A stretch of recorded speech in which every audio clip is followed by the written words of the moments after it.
জীবনে বহুত কষ্ট করছি রে, এখন আমার সুখ হইল। কি করে সুখ হইল তোর? হ্যাঁ, আমি একটা সরকারি চাকরি পাইছি। হ্যাঁ, তুই আবার কবে সরকারি চাকরি পাইছিস? আমি মোটামুটি 1 বছর হইল আমি চাকরি পাইছি। কে, তুই আমাদের তো বললি না রে কোনোদিন। কি চাকরি পাইছস তুই? আমি ডাক্তারি চাকরি পাইছি। হয় নাকি? হায়রে কপাল, মানুষের কি কপাল, মানুষের চাকরি পায় বর্তমান।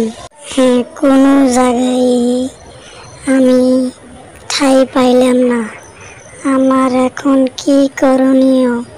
হ্যাঁ, তুই এখন সব কিছু করতে পারবি। হ্যাঁ, তুই কাঁদছিস কেন রে বন্ধু? হ্যাঁ, আমার ছেলে মেয়ে আমাকে বাইর করে দিছে, সেই জন্যে আমি কাঁদতেছি। কেন রে, তোর ওরকম ছেলে মেয়ে?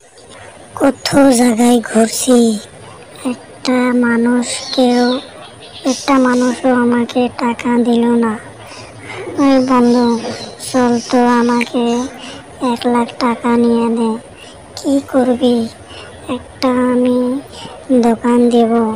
কোথায়? এই লন্ডন আমার একটা দোকান দেওয়া লাগবে। দোকানে অনেক মাল, সেই দোকানটা আমার কেনার জন্য পয়সার খুব প্রয়োজন। ঠিক আছে, হ্যাঁ, তুই এখানে কি করিস? হ্যাঁ, আমাদের এটা বাড়ি। হ্যাঁ, তোদের বাড়ি এরকম? আমি তো আগে কখনো আসিনি। হ্যাঁ, আমাদের গরিব মানুষের বাড়ি কিরকম থাকবো? এরকম থাকবো। কস কি? চল আমরা অন্য জায়গায় যাই, টাকা পয়সা বহুতগুলা করে তারপরে দেশে আসবো। এসে খুব সুন্দর করে একটা বাড়ি বানা।